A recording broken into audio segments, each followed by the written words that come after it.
है बाकी, जाने भी दे ऐ दिल, सबको मेरा सलाम। हो मैं चला, मैं चला, मैं शायर बदनाम। हो मैं चला, मैं चला, महफिल से ना आम। हो मैं चला, मैं चला, मैं शायर बदनाम। शायर दर्द भी अगर अपना उड़ेलना चाहता है अपने शेरों में तो संगीत बड़ा जरूरी है। 7 सुरों में ढाल के वो अपने दर्द को जमाने के सामने पेश करता है। सुर में जब ढल जाता है दर्द तो बन जाती है गजल, और वो गजल जब हम सुनते हैं तो कहते हैं वाह वाह क्या बात है। और आज हमारे इस एपिसोड में हमारे कवि क्या धमाल करने वाले हैं बताएंगे जरा। कवि महोदय आएंगे, कविताएं गुनगुनाएंगे, गजल गाएंगे, संगीतमय हो जाएंगे और सबको हंसा के कहेंगे वाह वाह क्या बात है। तालियां। और इन्होंने जो कहा है अगर वो समझ में ना आए तो जरा देख लेंगे वो क्या करेंगे।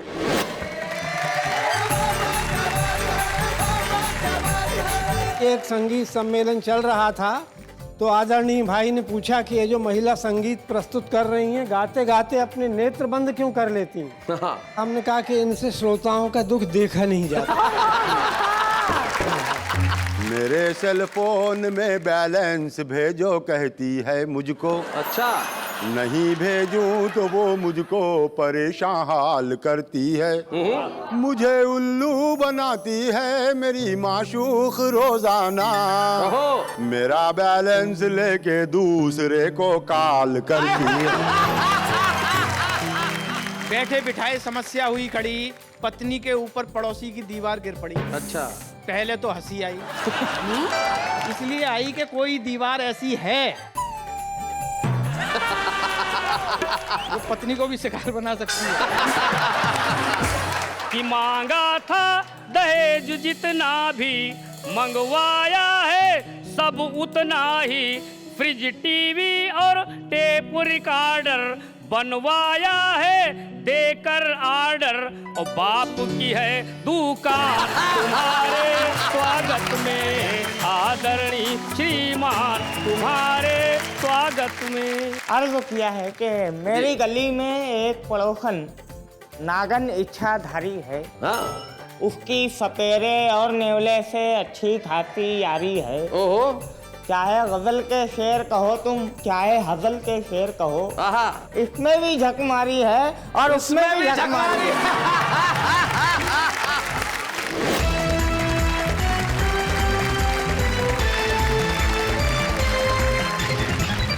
जीवन में संगीत बड़ा जरूरी है और कविता तो संगीत के बिना अधूरी है। तो आइए मिलकर कहते हैं वाह वाह क्या बात है।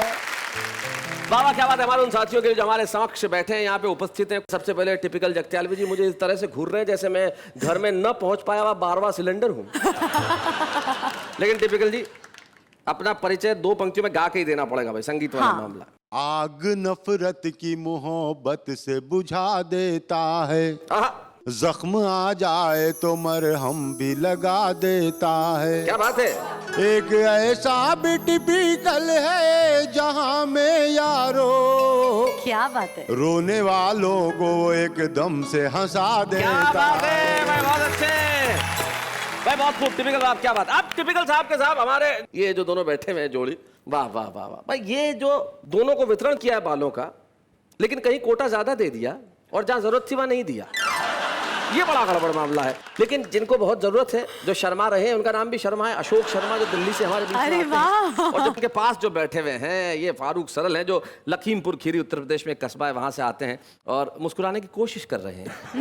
आप सीधे हंस पड़े और हाथ भी जोड़ लिए। चुनाव लड़ने का इरादा है क्या? और संगीत का मामला है तो जरा गा के बताइए कि क्यों इस तरह से हाथ क्यों जोड़ लिया आपने? लौट के आजा मेरे मीत, तुझे मेरे गीत बुलाते हैं।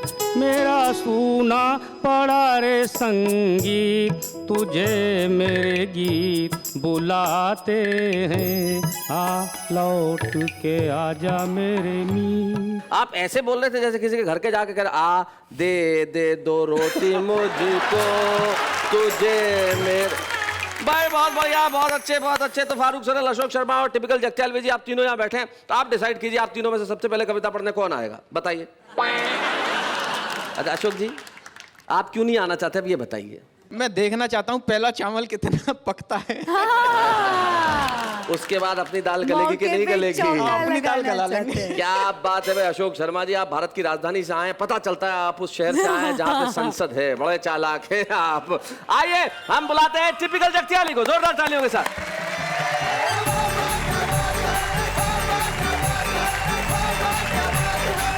सभी दर्शकों को टिपिकल जगत्याली की जानिब से आदाब, सलाम, नमस्कार। आदाब। गजल से पहले 4 मिसरे समाप्त करें। इरशाद। मेरे सेल फोन में बैलेंस भेजो कहती है मुझको, अच्छा।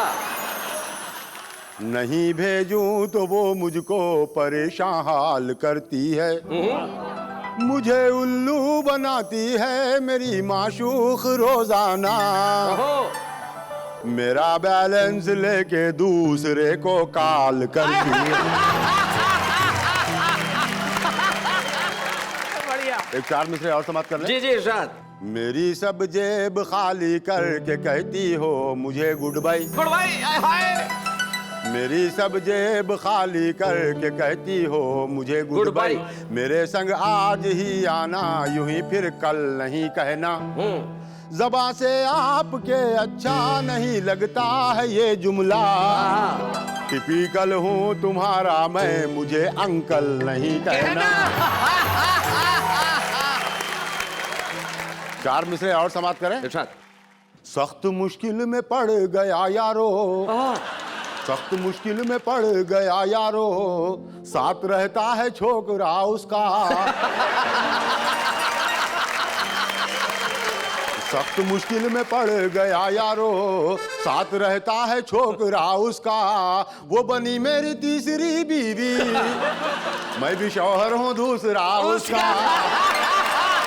भाई क्या बात है, भाई बहुत अच्छे, क्या बात है, बहुत बढ़िया। एक मुकम्मिल गजल समाप्त कर लें। जी इरशाद। बीमार हो गया हूँ मोहब्बत में हार के। अच्छा। बीमार हो गया हूँ मोहब्बत में हार के, पीटा पुलिस वालों ने कपड़े उतार के। कर्जों में मुब्तला है मगर शान देखिए। मतलब उधार खूब लिए हुए हैं, कर्जों में मुब्तला है मगर शान देखिए। कर्जों में मुब्तला है मगर शान देखिए। फिरते हैं सूट बूट में वो भी उधार के। और जाती हो क्यों बुढ़ापे में तुम ब्यूटी पार्लर। ये इधर हाँ ये शेर। जाती हो क्यों बुढ़ापे में तुम ब्यूटी पार्लर। आते नहीं पलट के वो दिन फिर बाहर के। और शेर मुलाजा करें कि तनख्वाह अगर नहीं दिए बीवी के हाथ में, तनख्वाह अगर नहीं दिए बीवी के हाथ में, घर से निकाल देगी वो बेलन से मार के। और मक्ता समाप्त करें कि बिच्छू के डंक जैसे हैं अशार सब मेरे। अशार शेर जी जो कहते हैं गजल में जो कहे जाते हैं। बिच्छू के डंक जैसे हैं अशार सब मेरे, क्यों छेड़ते हो मुझको टिपिकल पुकार के।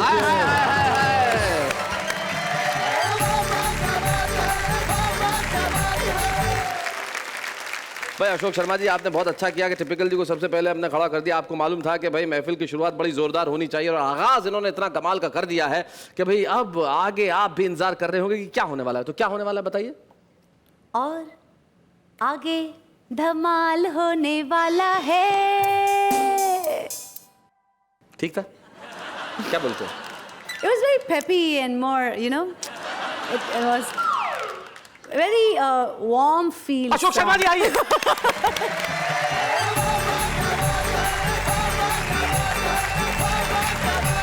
इतने बढ़िया श्रोता हैं, कविताओं का आनंद ले रहे हैं जी। लेकिन कई बार श्रोता एक ऐसा ठस सामने मिल जाता है कि हंसकर ही नहीं देता। हाँ एक कवि सम्मेलन में हमने आधे घंटे तक हास्य कविताएं सुनाई, लेकिन एक श्रोता को हंसी नहीं आई। हाँ। हमने पूछा क्या बात है जनाब, वह बोला मानसिक तनाव। अच्छा। हमने कहा हमसे ज्यादा। सुनते ही उसने सिर धुना और बोला अच्छा पहले तू सुना। हमने कहा बेटा आज सुबह ही पत्नी को लेकर हॉस्पिटल गए थे, लेकिन लौटते समय हमारी किस्मत ही फूट गई। ना जाने कब हमारी पुरानी नौकरानी ने हमें देख लिया और धच्च से आकर स्कूटर पर बैठ गई। हम नौकरानी को लेकर घर आ गए, पत्नी वहीं छूट गई। जब इस बात का एहसास हुआ तो उल्टे पांव हॉस्पिटल की तरफ भागे, तभी पड़ोसी आ गए आगे। बोले लगता है आप हॉस्पिटल जा रहे हैं, हमारी पत्नी को लेते जाइए, हम साइकिल से आ रहे हैं। अच्छा। अब मन में हड़बड़ी थी। उनकी पत्नी को लेकर जैसे ही हॉस्पिटल पहुंचा, पत्नी दरवाजे पर खड़ी थी। बोली अबे ओ दूसरों की पत्नियों के पत्नी डोहू वाहन। अबे ओ दूसरों की पत्नियों के पत्नी डोहू वाहन, दूसरों की पत्नियों को ही ढोता फिरेगा या अपनी पर भी ध्यान देगा। अब बता बेटा, इससे बड़ी टेंशन है तेरे पास? हाँ। सुनते ही वह हंसा और बोला यार तू भी खूब फंसा। यहाँ तो एक ही को ढोते ढोते ढोते ढोते सर चकरा रहा है और तू तीन तीन को ढोकर आ रहा है। बढ़िया बढ़िया। ये तो थी साहब प्राइवेट हॉस्पिटल की बात जी। एक सरकारी हॉस्पिटल भी होता है। एक बार मैं वहां भी फंस गया। क्या बात है। आधुनिक हथकंडों से युक्त सरकारी अस्पताल, उन पर बिछा हुआ दलालों का जाल, बाप रे बाप, भगवान ही बचाए। मरीज मरे तो मरे, उसका तीमारदार भी बचकर भागने ना पाए। बैठे बिठाए समस्या हुई खड़ी, पत्नी के ऊपर पड़ोसी की दीवार गिर पड़ी। अच्छा। पहले तो हंसी आई, इसलिए नहीं आई कि उसका चोट लग गई, इसलिए आई कि कोई दीवार ऐसी है वो पत्नी को भी शिकार बना सकती है। कि पहले तो हंसी आई, फिर औपचारिकताएं निभाई। मजबूरी होती है साहब। पत्नी को टैक्सी में डाला और भागे, पूरा परिवार पीछे था, हम आगे। इमरजेंसी वार्ड के बाहर स्ट्रेचर पर लेटे एक व्यक्ति को जैसे ही छुआ, वह तुरंत उठ खड़ा हुआ। बोले स्ट्रेचर चाहिए? 50 रुपए लाइए। पूरे 8 घंटे वेट किया है, तब कहीं जाकर स्ट्रेचर लिया है। अच्छा। हमने कहा भैया तुम्हारा ये धंधा कब से चल रहा है? वह बोला अपना तो परिवार ही इसी से पल रहा है। ज्यादा बताएंगे तो आप ही का कलेजा हिलेगा। यकीन नहीं आता तो अस्पताल में घूम कर देख लो, अपना पूरा खानदान किसी ना किसी स्ट्रेचर पर लेटा मिलेगा। तभी किसी ने मारी कोहनी, पत्नी की तरफ इशारा करके बोला बुढ़िया दाखिल करानी है? बुढ़िया कराओ बोनी। हमने कहा क्या लोगे भैया? वह बोला 100 रुपया। हमने कहा 10 रुपए में तो हम खुद ही दाखिल करवा देंगे। वह बोला लगता है बुढ़िया को भी मरवा देंगे। अरे इतनी लंबी लाइन नहीं देखते, आगे पहुंचते पहुंचते आपकी कमर ही झुक जाएगी। जब तक आप आगे पहुंचेंगे तब तक तो आपकी बुढ़िया ऊपर पहुंच जाएगी। हमने कहा हमारा दिमाग मत चाटो। वह गया और एक पुलिस वाले को ले आया। बचा कुचा दिमाग उस पुलिस वाले ने खाया। क्यों वे इसे कहाँ मार लाया? हमने कहा सिपाही जी यह हमारी पत्नी है और आपको पता है इस समय हम पर क्या गुजर रही है। वह बोला सच सच बता दे कितना छोड़कर मर रही है? बहुत बढ़िया बहुत। सच सच बता दे कितना छोड़कर मर रही है? इसके पास नकदी और जेवरातों की कितनी सीमा है और इसके नाम से कितने का बीमा है? या इसके माता पिता से इसके हिस्से में कितना आना है और तेरा किस किस महिला से यार आना है? सच सच बता दे वरना पुलिस केस बनेगा। ये तो मरेगी मरेगी, साथ में तू भी मरेगा। अंदर जाकर देखा तो यह भी सच था, पूरा हाल मरीजों से ही खचाखच था। किसी का मरीज कहीं था, सामान कहीं था, पांव रखने को स्थान भी नहीं था। एक बिस्तर पर 3-3 पड़े थे। जिनको जगह नहीं मिली वो ग्लूकोज की बोतल लेकर हाथ में खड़े थे। एक व्यक्ति मारे दर्द के तड़फड़ा रहा था, लेकिन डॉक्टर नर्सों के साथ गप्पे लड़ा रहा था। ओए होए। और दूसरा मरीज की हालत हद से ज्यादा बिगड़ रही थी और नर्स टीवी के आगे बैठी मैगजीन्स पढ़ रही थी। बहुत अच्छे। एक अन्य मरीज के सिरहाने खड़े 2 व्यक्ति आपस में बतिया रहे थे। बोले यार लगता है अब ये भी जाने वाला है, इसके लिए भी स्ट्रेचर लाना पड़ेगा। दूसरा बोला ना, ये जो ट्रॉली खड़ी है ना इसी से काम चल लेगा। ज्यादा दिक्कत होगी तो इसकी गठरी बनाएंगे और खींचकर मुर्दागिरा तक ले जाएंगे। तभी मरीज की आवाज आई, मेरे भाई मैं आपको कष्ट नहीं पहुंचाना चाहता हूं, आप तो मुझे रास्ता बता दीजिए, मैं खुद ही चला जाता हूं। बहुत अच्छे। मुर्दा घिरे के बाहर एक व्यक्ति ना बोल रहा था ना हिल रहा था, कारण उसका मुर्दा ही नहीं मिल रहा था। अस्पताल के कर्मचारी उससे समझा रहे थे कि इतना मत घबराइए, इतने सारे मुर्दे पड़े हैं, जो भी पसंद आए ले जाइए। क्या बात है। खैर हम भी रोते पीटते घर आए, देखा तो चकराए, हमारी पत्नी मरी नहीं, साक्षात जी रही थी और चारपाई पर बैठी हुई हल्दी का दूध पी रही थी। बहुत अच्छे। तब से हमने फैसला लिया और ये कसम ली कि आज के बाद इस चक्कर में कभी नहीं आएंगे, और अब के हमारी पत्नी मरे या जिए, लेकिन भूल कर भी सरकारी अस्पताल नहीं जाएंगे। क्या बात है भाई, बहुत अच्छे।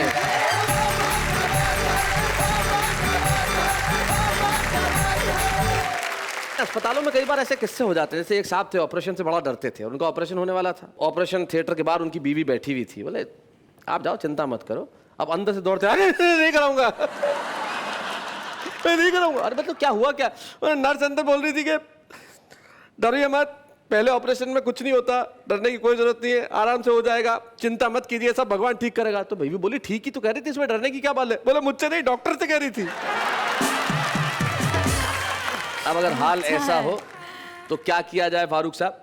लेकिन जिंदगी में इलाज कराना जरूरी है। क्या है? इलाज कराना तो कराइए। किसी अस्पताल में जाइए और अपना इलाज कराइए, फिर यहाँ पे आइए, क्योंकि यहाँ कविता है, शायरी है, शेर है, सुर है, रदीफ और काफिये हैं, बहरे हैं, गजलें हैं, सुनने हैं, सुनाने वाले हैं, और हम सब अब उनके लिए तालियां बजाने वाले हैं। जो आएंगे आएंगे लखीमपुर खीरी से आएंगे, दे आएंगे आएंगे आएंगे लखीमपुर खीरी से आएंगे, आएंगे आएंगे आएंगे लखीमपुर खीरी से आएंगे। मैं एक स्वागत गीत पढ़ने जा रहा हूँ। स्वागत। बारातियों के स्वागत में कन्या के पिता के द्वारा लिखा हुआ स्वागत गीत, अभिनंदन पत्र सुनिएगा। कि आदरणीय श्रीमान तुम्हारे स्वागत में लिखूं मैं स्वागत गान, तुम्हारे स्वागत में। बहुत अच्छे। पहला स्वागत उठने बैठने की व्यवस्था, कि कैसे करूं आपकी खातिर, वाह। कुर्सी मेज मसहरी हाजिर, मखमल गद्दा रेशम चादर, बैठो है फादर के फादर, और सजे हुए सामान तुम्हारे स्वागत में। आदरणीय श्रीमान तुम्हारे स्वागत में। उसके बाद नाश्ते का इंतजाम। नाश्ते का इंतजाम। लड्डू और जलेबी खाओ, कुछ खाओ कुछ घर ले जाओ, रसगुल्ले ताजे मंगवाए, देशी घी में गए बनाए, और शुद्ध सरल मिष्ठान तुम्हारे स्वागत में। क्या बात है? आदरणीय श्रीमान तुम्हारे स्वागत में। केले एक सांस में 12, खाओ गिनकर सेब 18, 1 किलो नमकीन चबाओ, कुल्हड़ 20 चाय पी जाओ, क्या बात है? और सूक्ष्म है ये जलपान तुम्हारे स्वागत में। सूक्ष्म है जलपान। भाई बहुत अच्छे। तुम्हारे स्वागत में। अगर आप हैं शाकाहारी, तरह तरह की है तरकारी, आलू मटर टमाटर गोभी, क्या बात है साहब? मन चाहे तुम खाओ जो भी, यह पूरी पकवान तुम्हारे स्वागत में। आदरणीय श्रीमान तुम्हारे स्वागत में।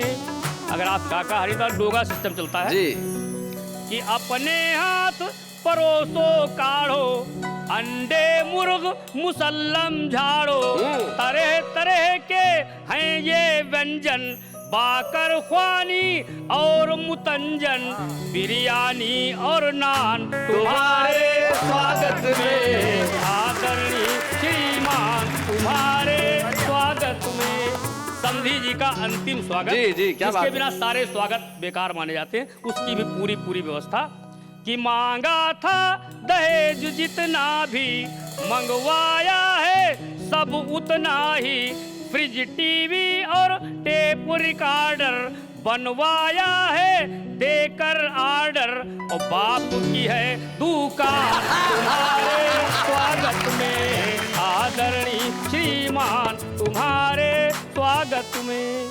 कि लेमन डिनर और टी सेट है जो भी है सो बेटर बेस्ट है, सोफा सेट और फार्म का गद्दा, बैठो एसी कार में दद्दा, और नकद कभी है ध्यान तुम्हारे स्वागत में आदरणीय श्रीमान तुम्हारे स्वागत में।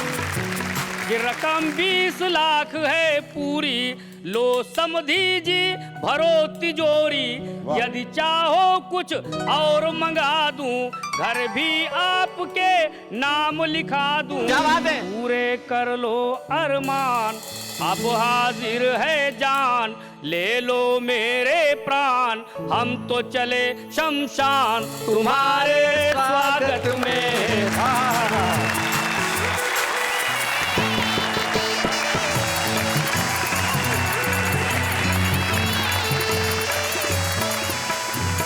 तो क्या छेड़ी है तान हमारे स्वागत में, क्या गाया है गान हमारे स्वागत में, जीत लिए हैं प्राण हमारे स्वागत में। भाई बहुत अच्छे। तो आप सबने खूब सुनाया, सुन के बहुत मजा है आया, सबने मिलके ताली बजाई, हर लब पे मुस्कान है छाई। क्या बात? आगे और हंसी का है इंतजाम तुम्हारे स्वागत में, लेकिन इस वक्त अल्प विराम तुम्हारे स्वागत में।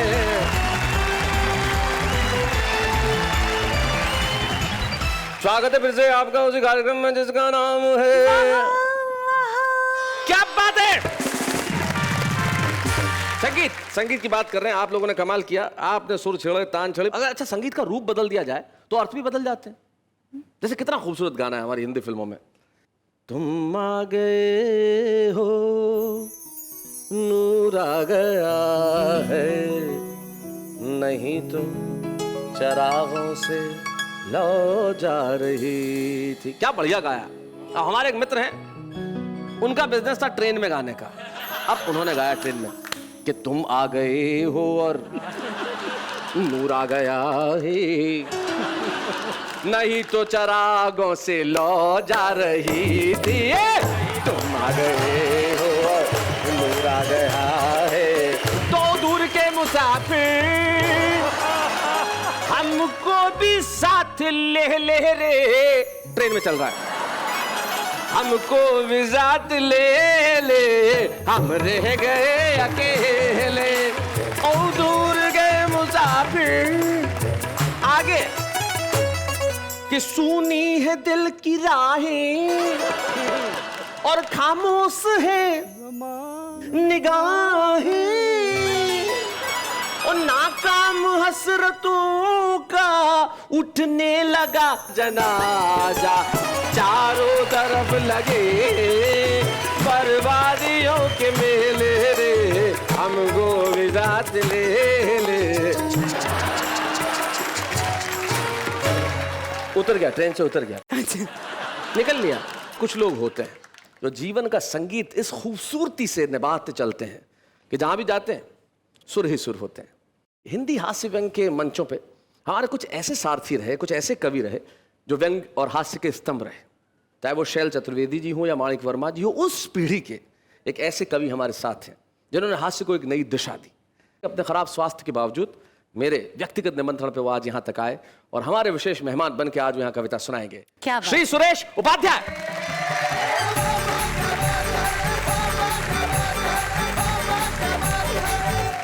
जिस तरह आप यहाँ इस कवि सम्मेलन का आनंद ले रहे हैं, इस तरह से आपने संगीत सम्मेलन भी देखे होंगे, सुने होंगे, जी। भोगे होंगे, भागे होंगे, भागे होंगे। क्योंकि संगीत सम्मेलन कई बार ऐसे भी हो जाते हैं कि लोग बाग भाग खड़े होते हैं जी। ऐसा ही एक संगीत सम्मेलन चल रहा था, तो आदरणीय भाई ने पूछा कि ये जो महिला संगीत प्रस्तुत कर रही हैं, गाते गाते अपने नेत्र बंद क्यों कर लेती हैं? हाँ। हमने कहा कि इनसे श्रोताओं का दुख देखा नहीं जाता। जिस संगीत सम्मेलन में श्रोताओं का दुख न देखा जा रहा हो, ऐसे संगीत सम्मेलन की ये रपट है जी। कविता का शीर्षक है कि संगीत सम्मेलन यानी बाजू बंद खुल खुल जाए। बाजू बंद खुल खुल जाए। कि संगीत का शौक हमें भी है, संगीत का शौक हमें भी है, लेकिन इसका ये मतलब तो नहीं कि बेचारी जनता को 2-2 घंटे तक लगातार सताया करे। संगीतकारों से हमारा पहला निवेदन है कि वे अपने तबले, तानपुरे और सितार अपने घर से तान कर लाया करें।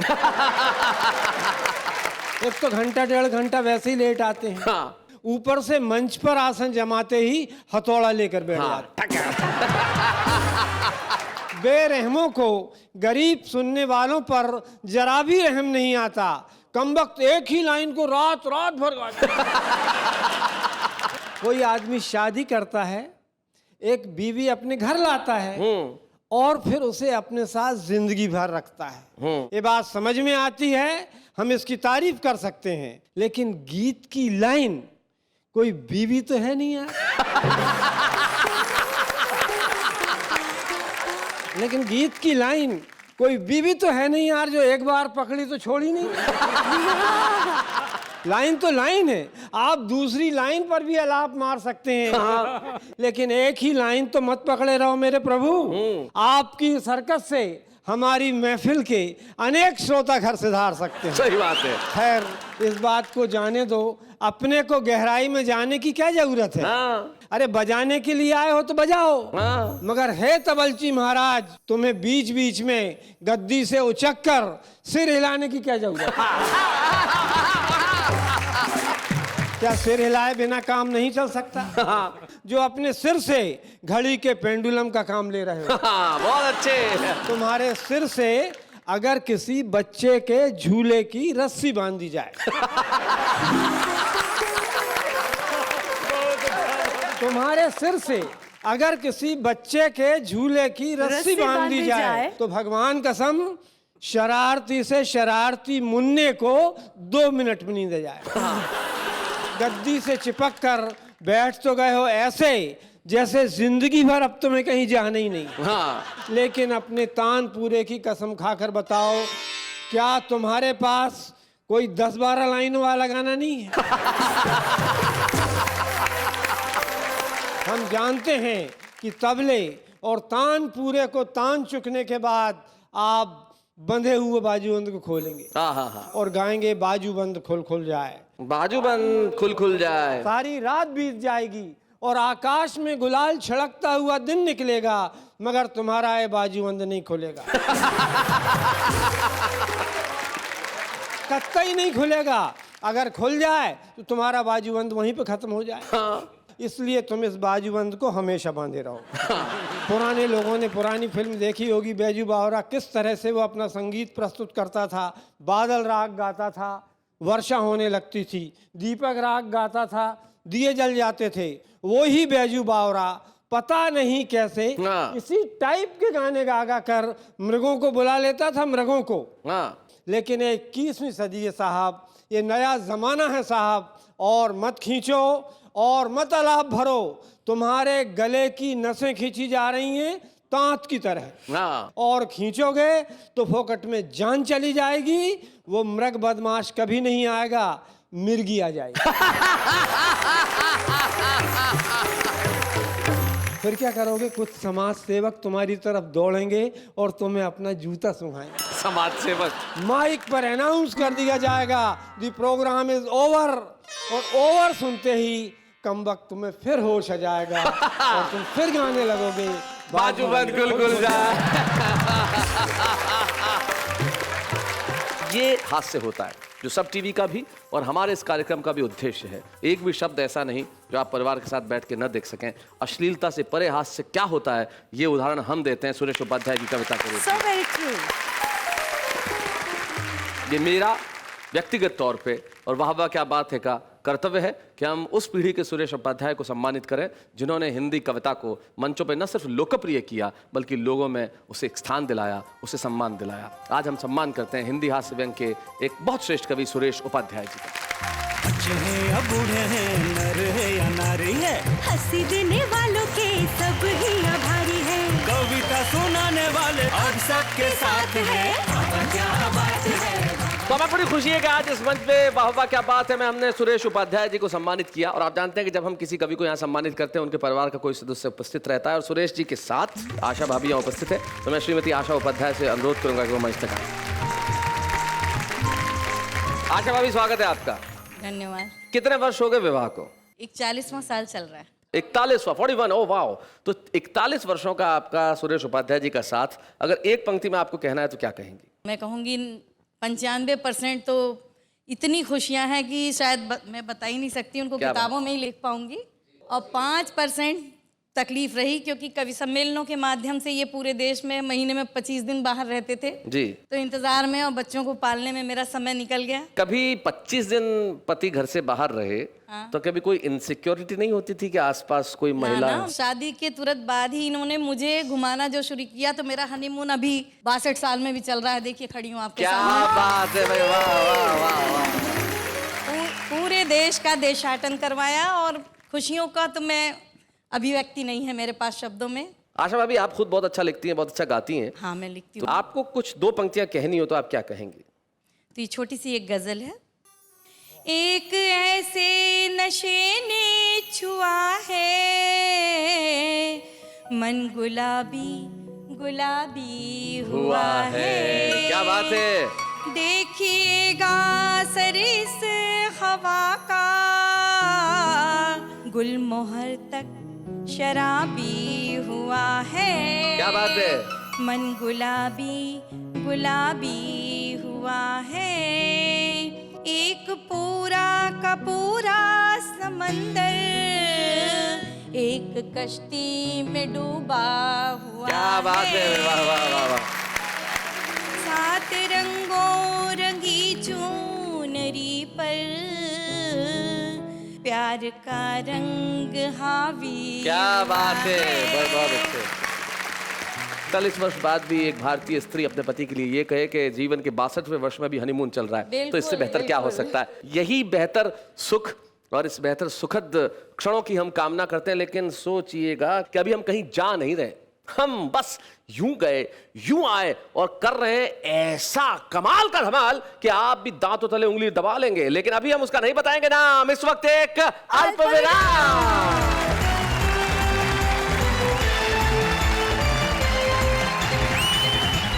लौटा है फिर से हम उस कार्यक्रम में जिसका नाम वाह वाह क्या बात है। क्या बात है। आपका साथ है, हमारा साथ है, कवियों का साथ है। लेकिन अब हम उनकी बात करने जा रहे हैं जिन्हें जिंदगी में बड़ी परेशानियां हैं, गम है, दुख है, लेकिन फिर भी चेहरे पे मुस्कुराहट है।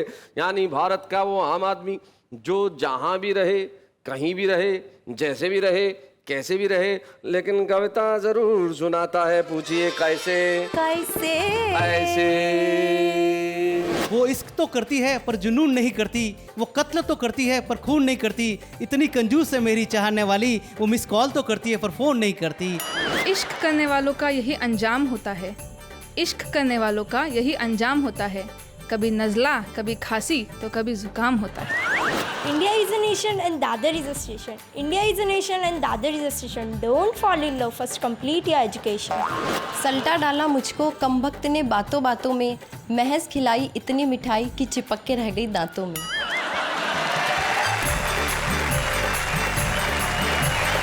तो ये तो भारत के आम आदमी थे जो कविताएं लिखते थे और आज ये कहीं ना कहीं छुपे हुए हैं, लेकिन कल को इस मंच पे आएंगे और सुनाएंगे कविताएं। लेकिन छुपे से मुझे याद आया कि भाई हमारे छुपे रुस्तम जिन्हें अभी आना है, क्या करना है बताइए? कविता।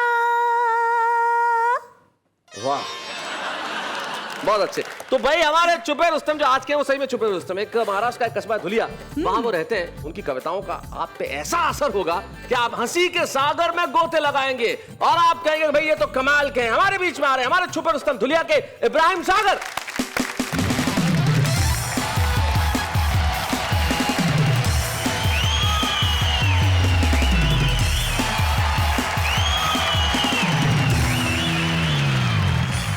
कमाल कर दिया है इब्राहिम, इसलिए कमाल कर दिया कि हमारे शो में कई छुपे रुस्तम आए, लेकिन ऐसी एंट्री किसी की नहीं हुई। और आपने बिल्कुल सार्थक कर दिया, क्योंकि संगीत पे आज हम बात कर रहे हैं, तुमने बिल्कुल रॉक स्टार की तरह एंट्री ली है भाई। क्या बात है इब्राहिम, बहुत अच्छे। अर्ज किया है कि मेरी गली में एक पड़ोसन नागन इच्छाधारी है। हाँ। उसकी सपेरे और नेवले से अच्छी खासी यारी है। ओहो।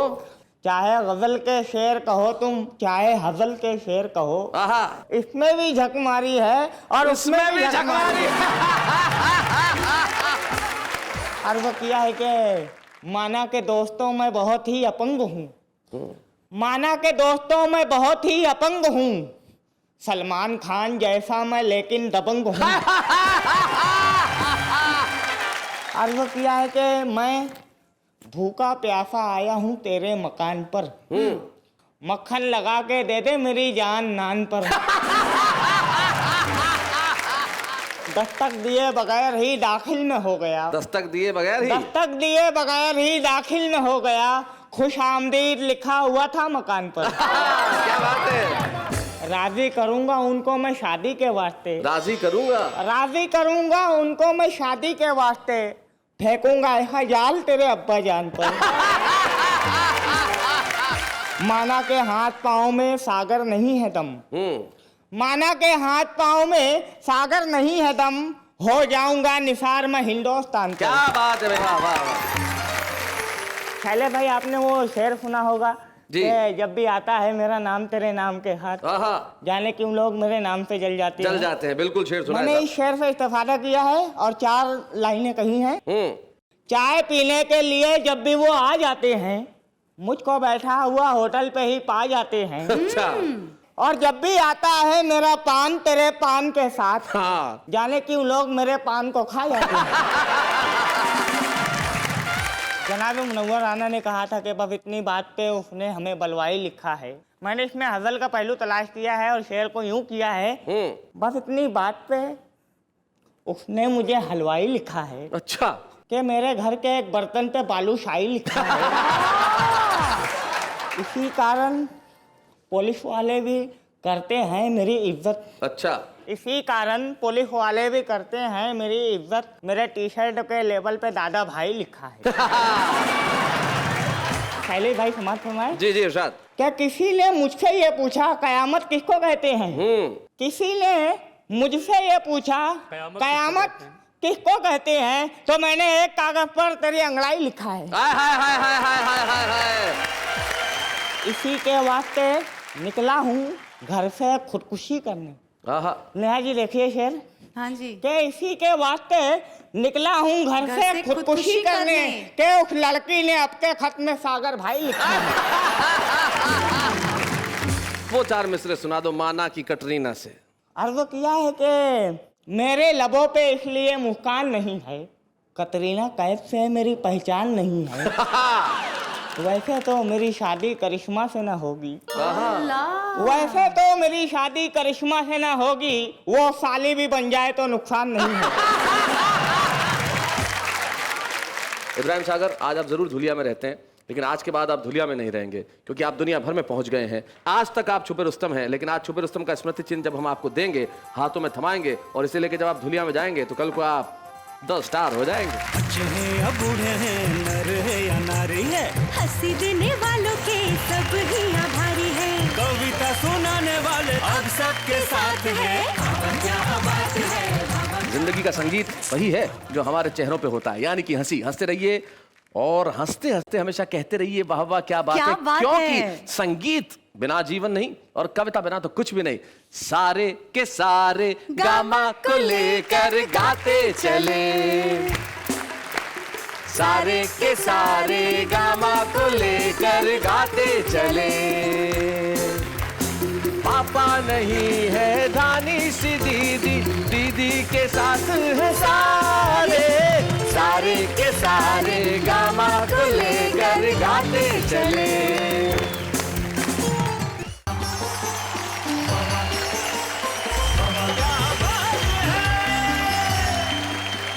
नमस्कार, आदाब, सलाम। मैं हूं आपका दोस्त शैलेश लोढ़ा और आप जानते हैं कि मैं आपके सामने कहने वाला हूं वाह वाह क्या बात। अरे क्या हुआ? अरे शॉट चल रहा है, लाइट्स। बीच शॉट के अंदर यार, क्या कौन है लाइट वाला इधर? कोई है ही नहीं। चलो मैं ही आगे बढ़ता हूँ। म्यूजिक क्यों बजा रहा है यार बीच में? लाइट जाने में काय का म्यूजिक हंसता और ऊपर से। तो दोस्तों मैं बढ़ता हूँ आगे। जिंदगी में कुछ चीजें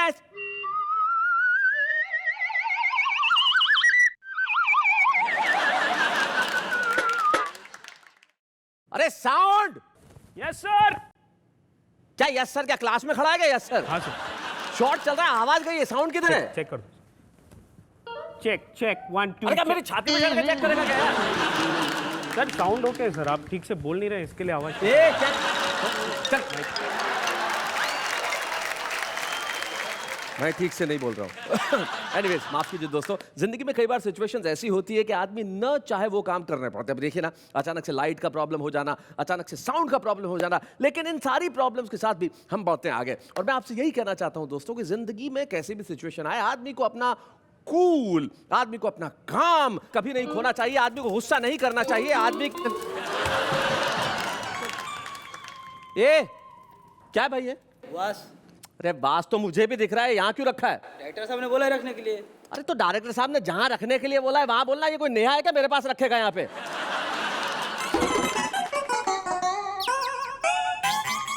खैर साहब, लाइफ में कभी कभी ऐसी सिचुएशन आ जाती है, लेकिन आदमी को अपनी सिचुएशन पे हमेशा कंट्रोल रखना चाहिए। और आदमी अगर सिचुएशन पे कंट्रोल नहीं रख पाए तो अपने गुस्से क्या है ये? क्या है ये? डायरेक्टर साहब ने बोला ऑयल ज्यादा हो गया, उसके लिए पफ कर देना। अरे डायरेक्टर साहब ने बोला ऑयल ज्यादा। अरे डायरेक्टर साहब क्या है यार ये? ऑयल ज्यादा हो गया तो ये बीच में आके करेगा इधर।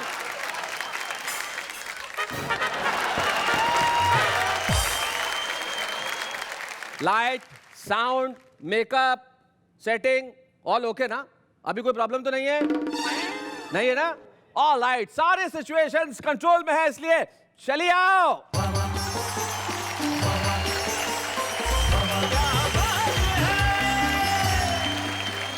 नमस्कार नमस्कार नमस्कार, प्यार भरा स्वागत है आप सबके शो में जिसका नाम है वाह वाह क्या बात है। ये क्या था ये ऐसे मारने का? वो सर हमेशा आप कहते ना कि ये क्यों करती थी, मतलब जरा हटके झटके के साथ ये नमस्कार करो। मतलब कल को इसको भी कहूंगा ये भी हो गया तो फिर क्या पेट में मारेगी? ऐसे भैया सिचुएशन तो कंट्रोल में है, लेकिन शायद ये कंट्रोल में नहीं है। मैं इन्हें कंट्रोल में करने की कोशिश करता हूं। तब तक ये देखते हैं कि हमारे कवि जो है वो किन सिचुएशन में किस तरह से बात करने वाले हैं। जरा तालियां बजाइए। हमारा मित्र एक दुल्हे सिंह, दुल्हे सिंह के मजे लेने के लिए उसकी पत्नी ने कहा कि मेरे को ऐसा सपना आया कि तुम मर गए। अच्छा। और मैंने विचार किया कि मैं अपनी बहन के पास रहूं। दुल्हे सिंह ने कहा ठीक है। दूसरे दिन दुल्हे सिंह को भी सपना आ गया, बोला मुझे भी सपना आया कि तू मर गई। हाँ। और रहने का विचार तो मेरा भी वही है जहाँ तेरा है। साथ जब से तुम्हारा नहीं है, चांद के पास तारा नहीं है। भाई क्या बात है? इश्क करना तो ये सोच लेना,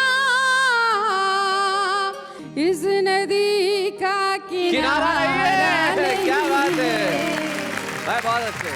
की बात जरा सुनो गोरी, तू है बालकों सी भोरी, उम्र तुम्हारी 16 साल से न ज्यादा है। उम्र हमारी भी तो तेरे आसपास ही है, हमने अभी अभी 18वीं को फांदा है। हमने अभी अभी 18वीं को फांदा है। शादी करने से दोनों के कानून टूटता है, दोनों को ही जेल होगी, बोल क्या इरादा है। अभी इंतजार कर किसी को न मानवर, 7 साल बाद 7 फेरे लूंगा वादा है। 7 साल बाद 7 फेरे लूंगा वादा है। मित्र की असफल शादी के बाद जब सफल तलाक हुआ, तब तलाक के दस्तावेज पे दस्तखत के लिए मित्र के पत्नी ने पुराने संबंधों को याद करके थोड़ी सी हिम्मत करके मित्र से पूछा, आपके पास पेन है क्या? मित्र बिगड़ते हुए बोला, बिछड़ते हुए भी तुमने किन शब्दों को छुआ है, अब पेन की क्या कमी है, सारा पेन तो तुम्हारा ही दिया हुआ है। हाय हाय हाय, बहुत अच्छे।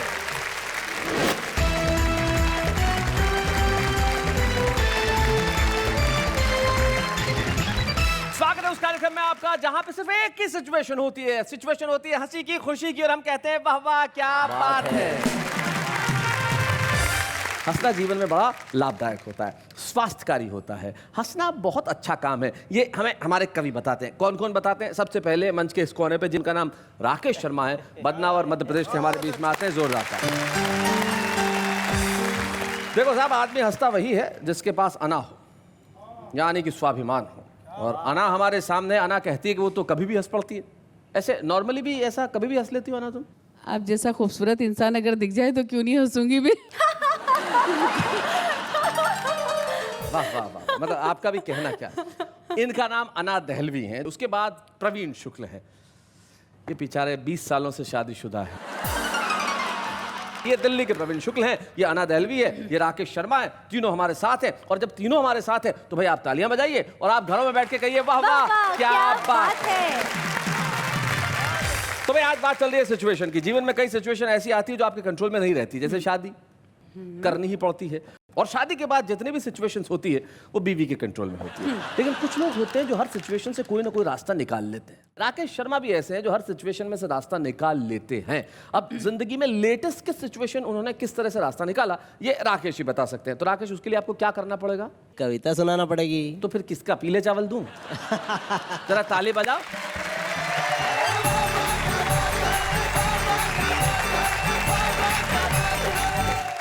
भाई साहब, पूरे देश की और मेरी एक जैसी हालत।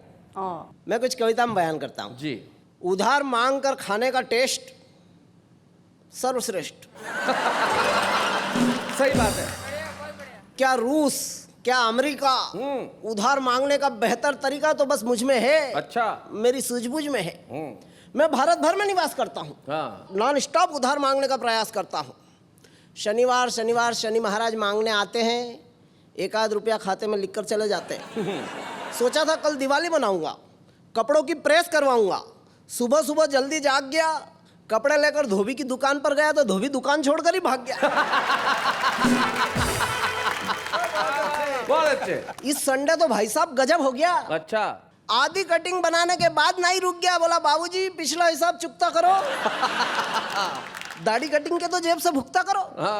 समझाया बुझाया, नहीं माना तो पड़ोस में भिखारी भीख मांग रहा था। 10 की नोट उससे दिलवाई। बहुत अच्छे। भिखारी बोला बाबूजी 10 पहले के भी हैं। एक बार चाय की दुकान पर दिए थे, एक बार केले के भी हैं।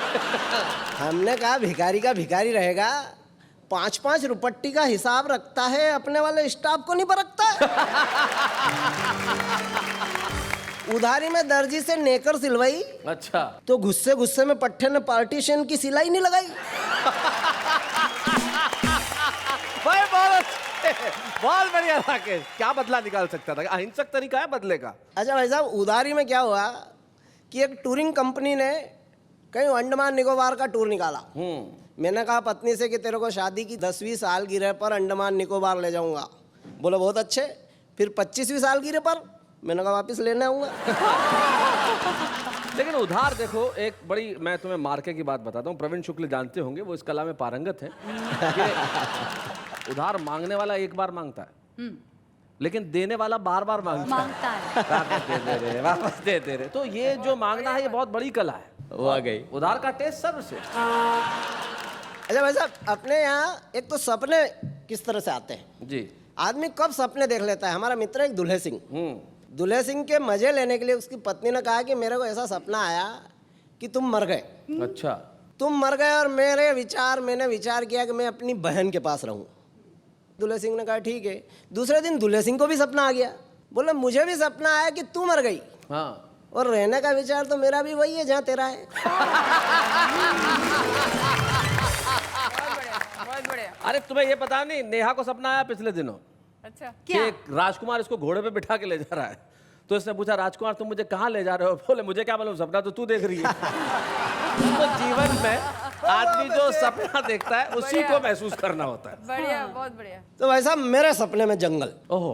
जंगल में झोपड़ा, झोपड़े में मैं और Priyanka Chopra. PC would be orange, she'll faint. क्या सपना देखा है भैया? झोपड़े में मैं और प्रियंका चोपड़ा कह रही थी काश अपने साथ शैलेश जी लोढ़ा होते। हाँ हम भी होते। मैंने कहा मैं हूं तो सही। बोली तू तो मेरा भाई। भाई सुनकर मेरा सपना टूटा। सामने खड़ी थी बीबी, उसके हाथ से चाय का कप छूटा और फूटा। मैंने सोचा अच्छा हुआ फूट गया, वरना ये मुझसे धुलवाती। इसलिए सपने देखना हो तो हमेशा घरवाली के देखो, वरना तुम देखोगे प्रियंका चोपड़ा के तो घरवाली देखेगी प्रेम चोपड़ा के। क्या बात है। इसलिए सपने देखो घर परिवार सजाने के, सपने देखो पत्नी को रिझाने के, सपने चांद पर जाने के देखो, भागड़ा बांध पर नहाने के देखो। हल्के फुल्के सपने मत देखो, बीते कल के सपने मत देखो। सपने मत देखो सन 47 के पहले के, बिखरे बिखरे मेले के, ढलान और पतन के सपने मत देखो। गुलाम वतन के सपने मत देखो, गुलाम वतन के सपने मत देखो, गुलाम वतन के सपने मत देखो। सपने देखो कश्मीर की केसर के, सपने देखो पड़ोसी पर प्रेशर के, सपने देखो ऊंची उड़ान के, खुले आसमान के, मान और सम्मान के सपने देखो। हमेशा जीत जाने के सपने देखो, देश पर मिट जाने के सपने देखो।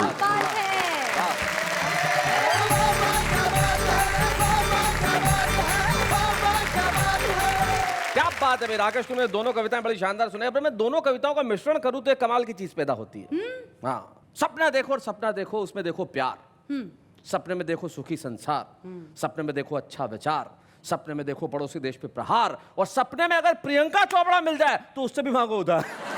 तो जीवन में ये जो उधार की कला है ये बड़ी कमाल की है। तो सपना भी देखो तो भाई ऐसा देखो आदमी फायदे का सपना देखे, ऐसा छोटा मोटा सपना देखे ही क्यों? क्योंकि सपने में तो सिर्फ अपनी इच्छा चलती है, सामने वाले की क्या मर्जी चलती है। लेकिन मोहब्बत की सिचुएशन एक ऐसी होती है साहब जिसमें सिर्फ मर्जी सामने वाले की ही चलती है, और सामने वाले की मर्जी किस तरह से चलती है वो हमें बताएंगी अना देलवी जी। जो जरा तालियां बजाइए, अना देलवी जी हमारे बीच में आए।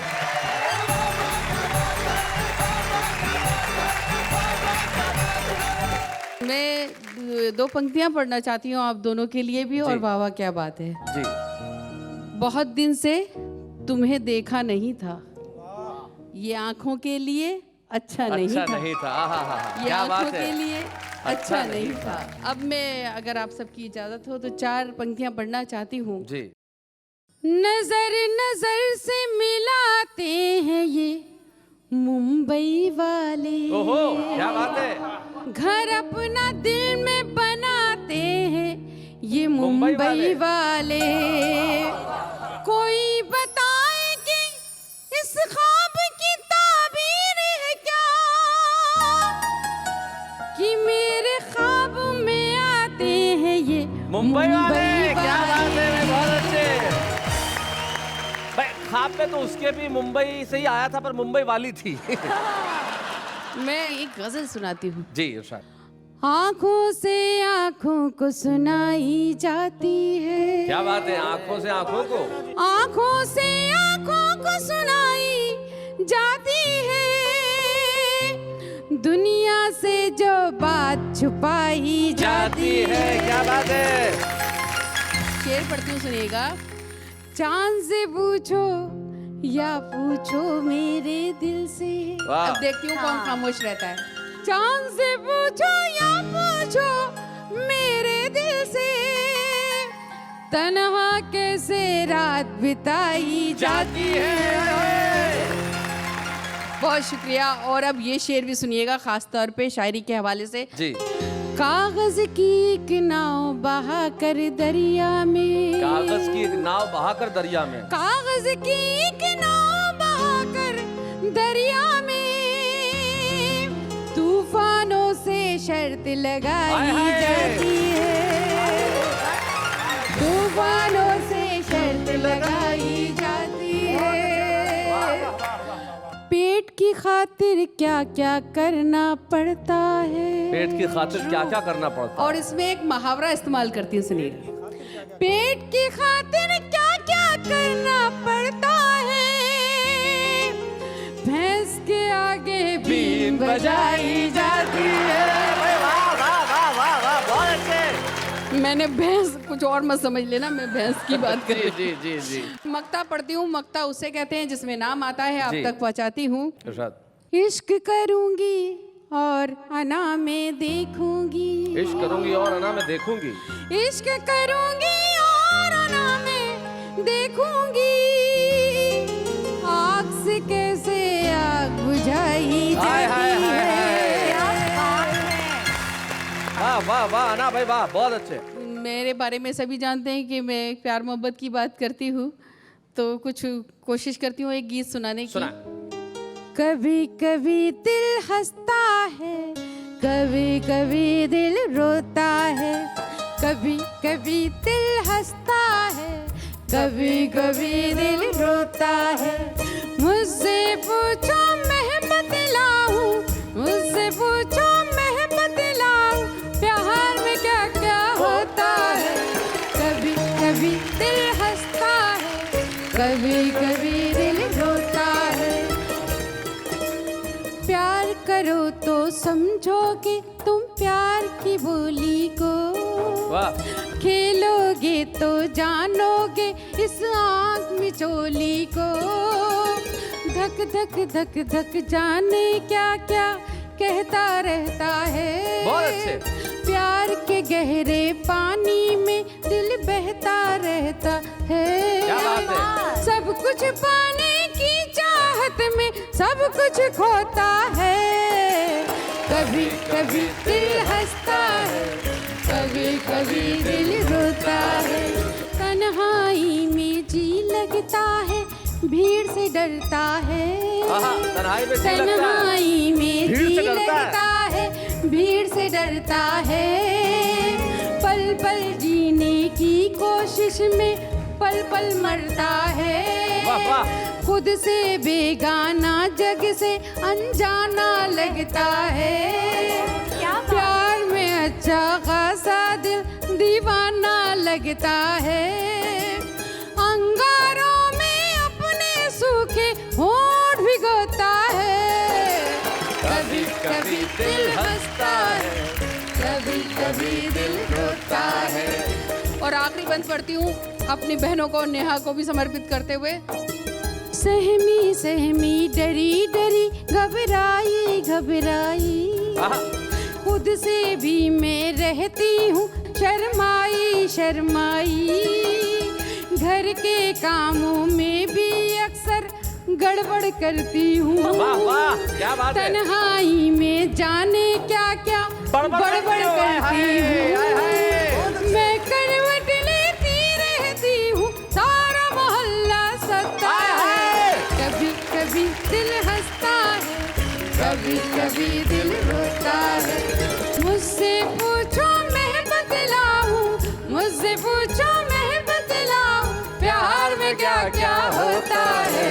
कभी कभी दिल हंसता है, कभी कभी दिल रोता है।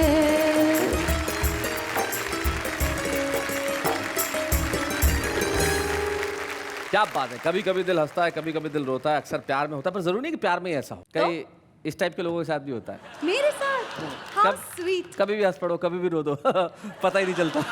मतलब ऐसी सिचुएशन आती है, मोहब्बत में भी ऐसी सिचुएशन आती है कि आदमी का दिल और दिमाग पे कंट्रोल नहीं रहता। और जब आदमी का दिमाग पे कंट्रोल ना रहे तो वो कभी कभी हंसता है, कभी कभी रोता है। जैसे अभी हंस रही है, हंसिए रोइए, देखो है ना। मगर प्यार के भी ऐसा हो सकता है। जरा इनके लिए तालियां बजाइए भाई, क्या बात है, बहुत अच्छा। भाई ये तो थी मोहब्बत की सिचुएशन जब अना दहलवी कहती है कि कभी कभी दिल हंसता है, कभी कभी दिल रोता है। लेकिन उस सिचुएशन के आगे की सिचुएशन क्या हो सकती है, वो हमें वही कवि बता सकता है जो जीवन में हास्य का कवि हो। और हास्य का एक ऐसा कवि हमारे बीच में बैठा है जिसके पास अब सिर्फ कविताओं में ही हास्य बचा है, जिंदगी में तो है नहीं। और जिंदगी में किस तरह से, जरा आके बताएंगे प्रवीण शुक्ल जो दिल्ली से हमारे बीच में आए।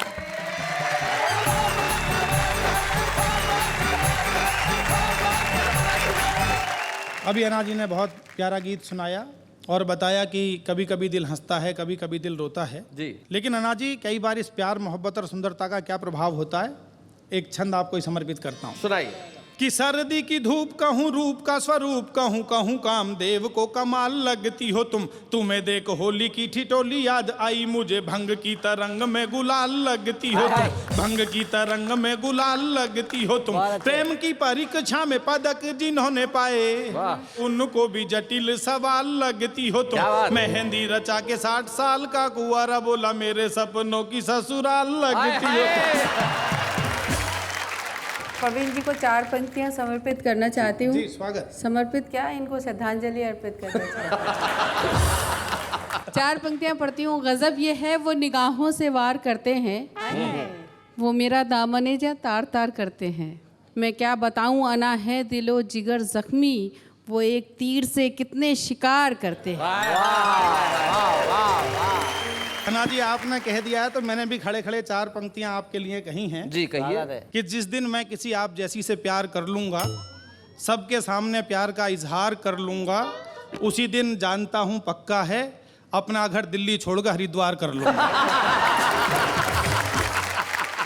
जिंदगी में बहुत सारी सिचुएशन आती रहती हैं जी, और कई बार ऐसी सिचुएशन पैदा हो जाती है। कवि सम्मेलनों में जितने स्त्री पुरुष होते हैं उससे ज्यादा बच्चे होते हैं। हाँ। उस सिचुएशन से दुखी होकर मैंने एक छंद लिखा सुनाए।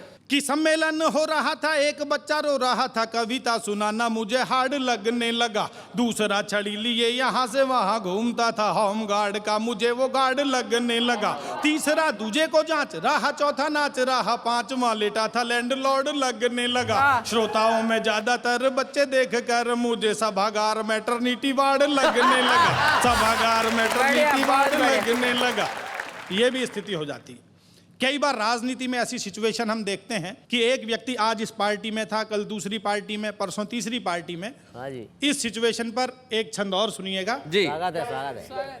कि वोटर ने कहा झूठ का है बोलबाला यहाँ, एक भी नेता मिला ना सच्चाई के घर में। गांधी जी की नीतियों की बात जो भी करते हैं वो भी मुझे मिले नहीं गांधी की डगर में। मैंने कहा मेंढकों की टर टर में मिलेंगे, कि मैंने कहा मेंढकों की टर टर में मिलेंगे या मिलेंगे कहीं किसी खटर पटर में। ढक्कन उठा के मैन होल का तू झांक लेना, दल बदलू मिलेंगे तैरते गटर में। दल बदलू मिलेंगे तैरते गटर में। भाई प्रवीण तुम कई सारी सिचुएशंस पे बात कर रहे हो, लेकिन मैं तुम्हें एक सिचुएशन देना चाहता हूँ। अगर तुम उस सिचुएशन पे कुछ कह सको तो फिर पता चलेगा कि तुम इस सिचुएशन में कितनी बुद्धिमत्ता से काम लेते हो। मान लीजिए ये जो है, जो हमारे साथ खड़ी है, मान लीजिए ये अपने स्वयंवर की घोषणा करती है। एक मिनट, खाली कल्पना है, इतना ओवर रिएक्शन की जरूरत नहीं। और देश के कवि वहां आते हैं, अब वो इनसे किस तरह से स्वयंवर में अपने आप को प्रस्तुत करेंगे, ये सिचुएशन पे अगर कुछ कह सको तो कुछ बात बने। एक मिनट, कल्पना भी अच्छे से ही करनी चाहिए।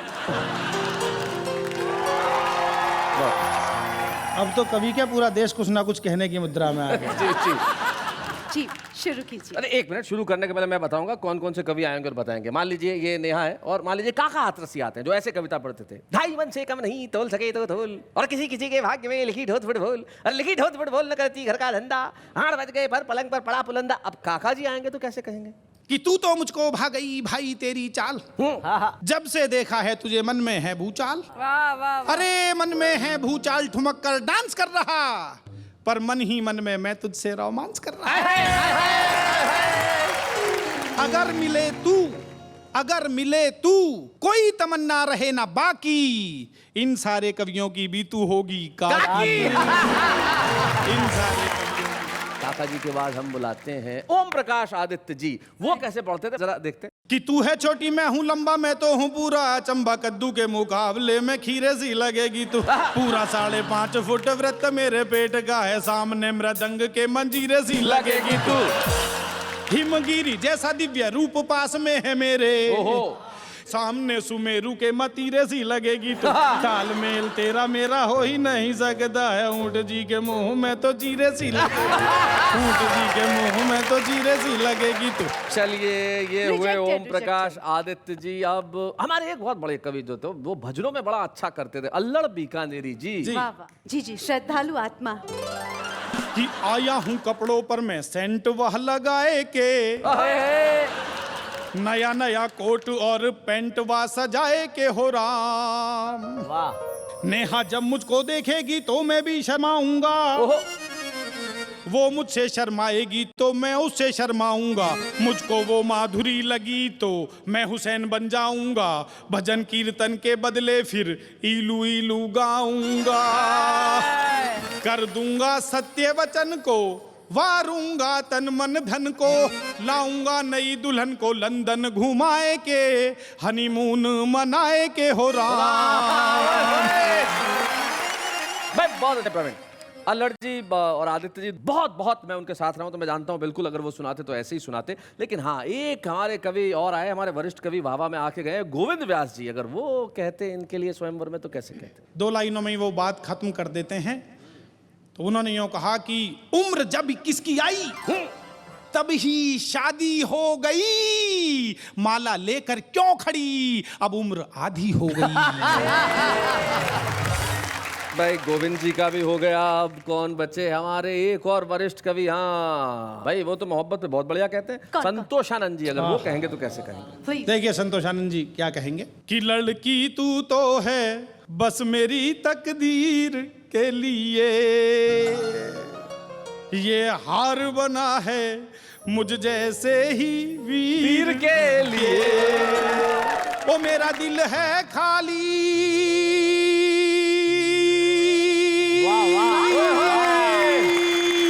ओ मेरा दिल है खाली बस तेरी तस्वीर के लिए, लड़की तू तो है बस मेरी तकदीर के लिए। क्या बात है, बहुत क्या बात है भाई। हमारे एक कवि, बड़े वरिष्ठ कवि, और मैं जिनका बहुत बड़ा फैन हूँ, हुल्लड़ मुरादाबादी जी जब सुनाते हैं उनका भी एक खास अंदाज है, गणपति बप्पा मोरिया, गणपति बप्पा मोरिया। तो वो अगर सुनाएंगे तो कैसे सुनाएंगे? देखिए उन्होंने अपने पहले वाले कवि की तरफ इशारा करते हुए कहा कि गणपति बप्पा मोरिया, गणपति बप्पा मोरिया, हार नहीं डाला लड़की ने तू अब तक क्यों रो रिया। गणपति बप्पा मोरिया, जिनके मुंह है टेढ़े मेढ़े वे लाइन में खड़े हुए, जिन्हें मंच पर होना चाहिए खामो खामे अड़े हुए, हार नहीं डाला मुझको भी हुल्लड़ तो अब सो रिया। गणपति बप्पा मोरिया, गणपति बप्पा। प्रवीण भाई, मैं तुम्हारी परीक्षा ले रहा हूँ, तुम हर परीक्षा में पास होते जा रहे हो। अब मैं एक विशेष परीक्षा लेना चाहता हूँ। हमारे वीर रस के एक कवि थे, दुर्भाग्यवश दुनिया में अब नहीं है, डॉक्टर उर्मिलेश, और उनका खास अंदाज होता था, मेरी जिंदगी है इस देश के लिए, इस सारे पूरे परिवेश के लिए। अगर वो पढ़ते तो कैसे पढ़ते? कि मेरी जिंदगी है इस देश के लिए, पूरे भारतीय परिवेश के लिए, ना बनी ये राग और द्वेष के लिए, रूप सी के रूप वाले वेश के लिए, इससे कहो कि कहीं और चली जाए,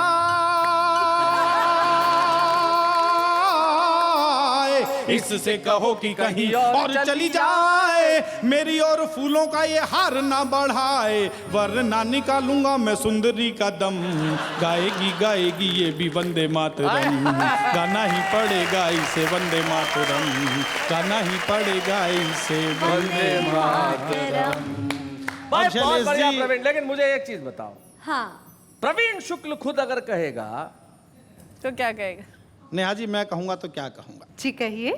कि बात जरा सुनो गोरी, तू है बालकों सी भोरी, उम्र तुम्हारी 16 साल से न ज्यादा है, उम्र हमारी भी तो तेरे आसपास ही है, हमने अभी अभी 18वीं को फांदा है, हमने अभी अभी 18वीं को फांदा है, शादी करने से दोनों के कानून टूटता है, दोनों को ही जेल होगी, बोल क्या इरादा है, अभी इंतजार कर किसी को न मानवर, 7 साल बाद 7 फेरे लूंगा वादा है, 7 साल बाद 7 फेरे लूंगा वादा है।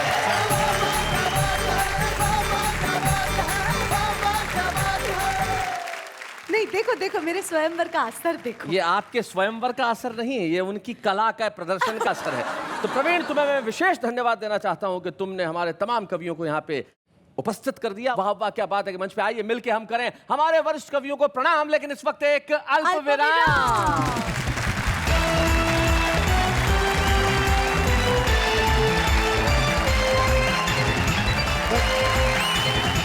स्वागत है आपका फिर से वाह वाह क्या बात है। अरे भाई, आपके घरों में सिचुएशन हंसी की है, खुशी की है, तो कहिए एक बार मेरे साथ, वाह वाह क्या बात है। भाई लाइफ में हर वक्त सिचुएशन सेम नहीं रहती, लेकिन वो लोग जो आज किसी छोटी जगह पर रहते हैं, उन्हें निराश नहीं होना चाहिए कि वो प्रसिद्ध नहीं हो सकते। क्या पता किस दिन आपके दरवाजे पे सफलता आके खटखटाए और कहे कि जरा बाहर आइए, कब तक छुपे रुस्तम बने बैठे रहेंगे, सारा देश आपका इंतजार कर रहा है। अमरावती महाराष्ट्र में एक नौजवान जिसका नाम है मनोज मद्रासी, और जब वो आते हैं तो अपने अंदाज में क्या सुनाते हैं। हम एक ऐसे छुपे रुस्तम को ला रहे हैं जो आज के बाद छुपे रुस्तम नहीं रहेंगे, मनोज मद्रासी।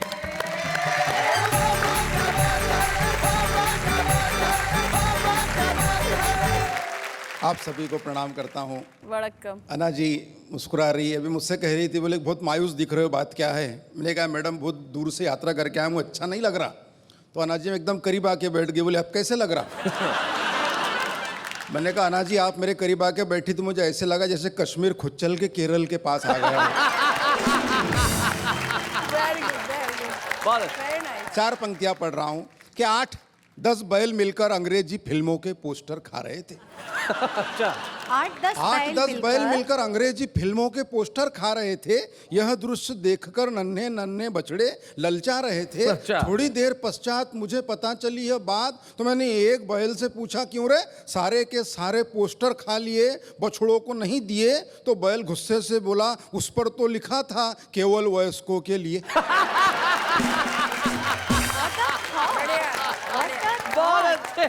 भले ही मैं मद्रासी हूँ, मगर एक सच्ची बात बताता हूँ शैलेश भैया जी। एक दिन कुछ हिंदी के अधिकारी हमारे घर आए, माता पिता जी से कहा बोले हिंदी में आपका योगदान चाहिए। अब वो दोनों मद्रासी, उनको हिंदी आती नहीं, उन्होंने मुझे सामने कर दिया, बोले इसको लेके जाइए। चार पंक्तियां पढ़ रहा हूँ कि मित्र की असफल शादी के बाद जब सफल तलाक हुआ। असफल शादी के बाद जब मित्र की असफल शादी के बाद जब सफल तलाक हुआ, तब तलाक के दस्तावेज पे दस्तखत के लिए मित्र के पत्नी ने पुराने संबंधों को याद करके थोड़ी सी हिम्मत करके मित्र से पूछा आपके पास पेन है क्या। मित्र बिगड़ते हुए बोला बिछड़ते हुए भी तुमने किन शब्दों को छुआ है, अब पेन की क्या कमी है, सारा पेन तो तुम्हारा ही दिया हुआ है। अच्छा है, बहुत अच्छा है। रोहिन भाई साहब, मेरे पिताजी, मेरे दादाजी, मेरे बड़े भाई सभी पुलिस विभाग में हैं। हमारे खानदान में कोई कवि नहीं शैलेश भाई जी, सिर्फ मैं अकेला ही कवि हूँ। कभी कभी तो मेरे पिताजी मुझे गौर से देखते, आखिर गलती हुई कहाँ। एक दिन मुझसे कह रहे थे, बोले बेटा कवि सम्मेलन तो रात में रहते, दिन में पुलिस की नौकरी कर ले। मैंने कहा ठीक है। मैं पुलिस के भर्ती में गया तो कमिश्नर साहब ने मुझे ऊपर से नीचे तक देखा और बोले क्यों रे मनोज, तेरे हाथ अगरबत्ती पैर मोमबत्ती, फिर भी होना है पुलिस में भर्ती। तो मैंने कमिश्नर साहब से कहा, मैंने कहा साहब मेरा सिर्फ इतना है कहना, मैं तो ये बताने आया था कि मेरे भरोसे पे मत रहना। कमिश्नर साहब मुस्कुराए, एक कांस्टेबल को बुलाए, उसके हाथ से टेप लिया, मेरे छाती से लगाया, बोले मनोज मद्रासी छाती फुलाओ। मैंने अपनी छाती फुलाई, बोले बताओ देश के लिए क्या कर सकते हो। मैंने कहा कमिश्नर साहब अपने देश के लिए अपने खून की आखिरी बूंद तक दे सकता हूँ। कमिश्नर साहब खुश नहीं हुए, फिर टेप खींचा, थोड़े ऊपर लगाया, बोले मनोज छाती थोड़ी और फुलाओ। मैंने अपनी छाती थोड़ी और फुलाई, बोले अब बताओ देश के लिए क्या कर सकते हो। मैंने कहा कमिश्नर साहब मैं अपने देश के लिए अपनी जान तक दे सकता हूँ। साहब खुश नहीं हुए, फिर टेप खींचा, थोड़े ऊपर लगाया, बोले मनोज छाती थोड़ी और फुलाओ। मैंने अपनी छाती थोड़ी और फुलाई, बोले चलो अब कोई ऐसी बात बोलो जिससे हमारी भी छाती फुल जाए। मैंने कहा साहब 2 लाख तक दे सकता हूँ। मगर मैं सच्ची बात बताता हूँ, मैं पुलिस में भर्ती तो नहीं हुआ, मगर जब कभी पिताजी रात में गश्त पे जाते मैं उनके साथ जाता हूँ। वहाँ से मैंने हाथ से उठा के लाया आनंद ले कि रात में गश्त के दौरान रास्ते में सो रहे कुत्ते को पुलिस वाले ने डंडे से मारा। कुत्ते ने गुर्रा के देखा और चुप हो गया बेचारा। मैंने कुत्ते से कहा अरे पुलिस वाले ने तुझे डंडे से मारा, क्या तेरे मन में उसे काटने के भाव नहीं जगे।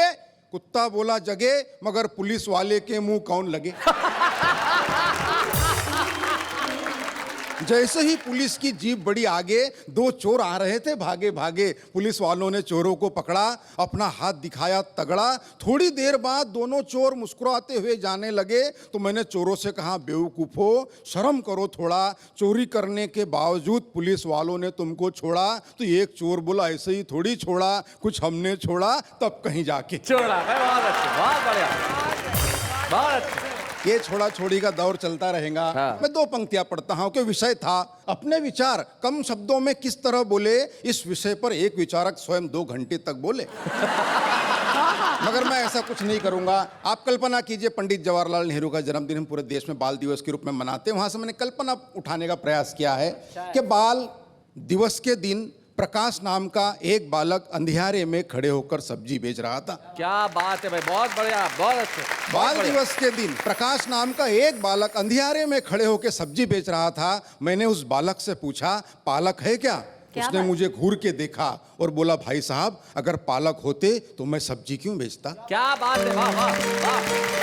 बोले अगर पालक होते तो मैं सब्जी क्यों बेचता? मैंने कहा बेटा मैं उस पालक के बारे में नहीं पूछ रहा, ये बता ये पालक क्या भाव बेच रहा? उसने फिर मेरी तरफ देखा और बोले ले जाओ, वैसे भी आजकल पालक को भाव कौन देता? क्या बात है। बोला ले जाओ, वैसे भी आजकल पालक को भाव कौन देता? तब जाके मैंने लिखा है कि कहीं छाव कहीं धूप होते हैं, बच्चे बच्चे भगवान का रूप होते हैं, कुल का दीपक बुढ़ापे की लाठी जाने कैसे ख्वाब सजा लेते हैं, बच्चों का भविष्य उज्जवल हो इसीलिए माँ बाप अपना वर्तमान जला देते हैं। क्या बात है वाह वाह भाई, बहुत अच्छा। माँ बाप अपना वर्तमान जला देते हैं कि चेहरा चेहरा खिला खिला था, मित्र आज बरसों बाद मिला था, उसके ठाठ बाट देखकर कई विचार जागे मेरे खोपड़ी में, ऐसा लगा जैसे कृष्ण आए हो सुदामा के झोपड़ी में। ऐसा लगा जैसे कृष्ण आए हो सुदामा के झोपड़ी में। मिलते ही बोला यार तू आ कभी नजदीक ही, मेरा बंगला है, गाड़ी है, नौकर है, चाकर है, विदेशी बैंकों में लॉकर है, सुंदर सी पत्नी है, फूल से बच्चे हैं, यह सारी बातें वो कह गया एक ही दम में। मैंने उससे पूछा माँ पिताजी कहाँ हैं? वो बोला वृद्धाश्रम में। क्या बात है। मैंने कहा दोस्त धन दौलत तो साथ में घड़ी 2 घड़ी होती है, मगर याद रख जिस घर में माँ बाप होते हैं वो जगह जन्नत से भी ज्यादा बड़ी होती है। वाह वाह बहुत अच्छे, बहुत बढ़िया ढंग से मनोज ने कविता सुनाई। और सबसे बड़ी चीज ये है मनोज, जो देख के मुझे बड़ी खुशी हुई, और यही इस देश की एकता का सबसे बड़ा प्रतीक भी है मनोज। आपकी मातृभाषा तमिल है, आप रहते महाराष्ट्र अमरावती में है, वहाँ आपने पढ़ाई की, हिंदी में कविताएं लिखते हैं, और यही इस देश की सांस्कृतिक एकता का सबसे बड़ा प्रतीक है। तमाम भाषाएं मिलकर हिंदुस्तान बनती हैं, और अमरावती के मनोज मद्रासी जब हिंदी में कविता सुनाते हैं, ये हिंदुस्तान का सबसे बड़ा प्रतीक होता है। हम जोरदार तालियों से स्वागत करें। मनोज, आज से तुम सिर्फ अमरावती के नहीं सारे देश के हो जाओगे जब हम तुम्हें छुपा रुस्तम का एक स्मृति चिन्ह यहाँ प्रदान करेंगे। बच्चे हैं या बूढ़े हैं, नर है या नारी है, हंसी देने वालों के सब ही आभारी है, कविता सुनाने वाले अब सबके साथ है, क्या बात है। उर्दू में आगाज कहते हैं शुरुआत को। मनोज, आज छुपे रुस्तम के रूप में तुम्हारा आगाज हुआ है, और अब शिखर पे होगा तुम्हारा अंजाम। लेकिन इस वक्त एक अल्प विराम।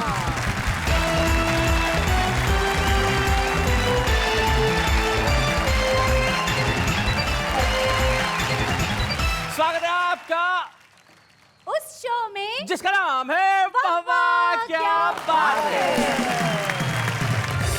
और वैसे आपको बताने की जरूरत नहीं है कि नाम क्या है भाई, आप इतनी मोहब्बत करते हैं, इतना प्यार करते हैं जिसकी हद नहीं। कैसी भी सिचुएशन हो, वाह वाह क्या बात है देखना भूलते नहीं है लोग, चाहे शनिवार हो रविवार हो। और इस वाह वाह क्या बात है देखने के बाद ये हुआ है कि हर शहर, हर गली, हर नगर, हर घर में कवि हो गए। किस तरह से? इस तरह से। एक बात मैंने समझ में आई नहीं और मम्मी ने भी समझाई नहीं, मैं कैसे मीठा बोलूं जब मैंने कोई मीठी चीज़ खाई नहीं। इश्क का जिसको ख्वाब आ जाता है, वक्त समझो खराब आ जाता है, महबूब जिंदगी के आए ना आए, तारे गिन गिन के हिसाब आ जाता है। वो मुझसे बोली जीना सिर्फ मेरे लिए है, जीना सिर्फ मेरे लिए है। मैंने कहा ठीक है, तू जीने से चढ़, मैं लिफ्ट से आता हूँ। पलकों पे अपनी बिठाया है तुम्हें, बड़ी दुआओं के साथ पाया है तुम्हें, इतनी आसानी से नहीं मिले हो तुम, अफ्रीका के जंगलों से चुराया है तुम्हें।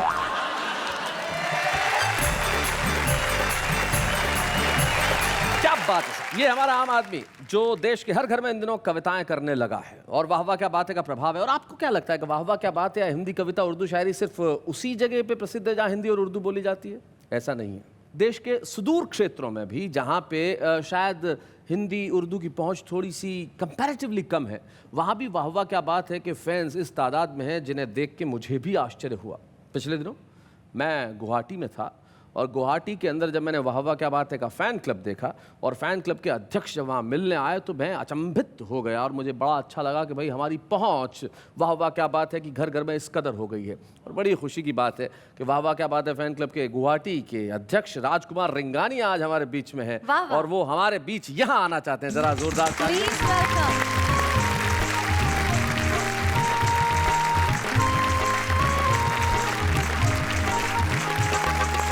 स्वागत है राजकुमार आपका। इतने दूर से आप आए हैं, किस बात ने प्रेरित किया राजकुमार आपको यहाँ आने के लिए? सबसे पहले शैलेश भैया मैं आपको दिल से धन्यवाद देता हूँ कि मुझे आज इस मंच पे आने का मौका मिला है और 2 शब्दों में आपको 2 लाइनों में कहना चाहूँगा जी। राजस्थान की आन बान और शान हो तुम और हम राजस्थान भाइयों के लिए गौरव हो और सम्मान हो तुम। अरे क्या बात है। इसी के साथ सर मैं एक चीज़ और कहना चाहूँगा कि मैं पूरे आसाम वासियों की तरफ से इस जैसे कि अभी आपको पता है कि अभी बिहू का हमारा त्यौहार है, बिहू पर्व, और एक जो हम जिसको हमारे आसाम का प्रतीक है फूलों गमछा और झांपी, मैं चाहता हूँ शैलेश भैया आपका और नेहा जी आपका मैं उससे सम्मान करूँ जिससे हम आसाम वासी अपने आप को पूरा सम्मानित समझेंगे।